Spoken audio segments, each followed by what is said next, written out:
So the question is about what evidence is essential to prove liability in a premises liability case, which a lot of people call slip and fall cases.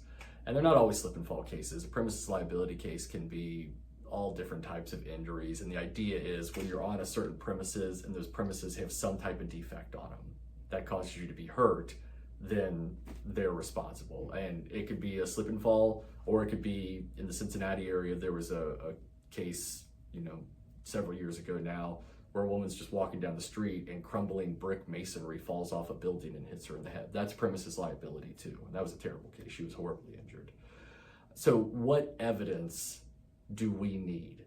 These cases are especially challenging for a couple of reasons. First of all the evidence is in the other side's possession, right? If you do take something more like a fall inside a grocery store, for example, and create any reason you want for that fall that makes you feel like the grocery store is responsible, you've got a situation where they may have cameras, but I can tell you right now that it's very rare that they'll turn that camera footage over to you so that you can, see what happened independently and make a decision on what you think it looks like in terms of liability.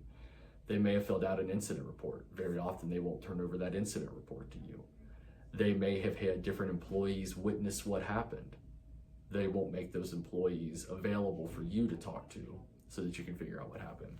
So for us, when we're representing someone who's injured, very often we walk into these cases in a complete vacuum of information other than what our client has told us and what the client's family or whoever was with them at the time has told us. And then we have to piece those things together. I know people don't think this about personal injury lawyers, but we do try to avoid filing lawsuits when we can. If it's a lawsuit that wouldn't be successful because the other side's not liable, obviously we don't want to put our time and our money resources into that and then get nothing in return because we lose.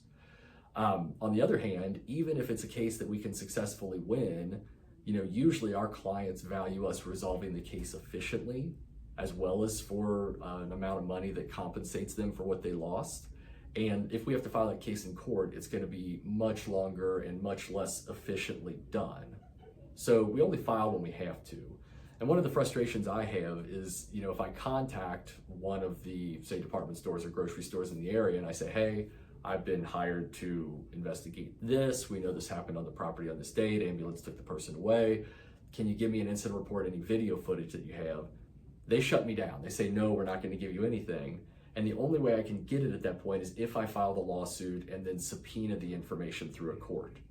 And so I often complain in those cases that essentially the defendants are forcing us to file the lawsuit and then blaming us for doing so, when all too often, if they provided me with that information, it would give me something that would maybe make me think that a lawsuit shouldn't be filed at all, maybe make me think that there's comparative fault here on both sides and talk to my client about what they can expect, which might allow us to mediate without filing and settle the case.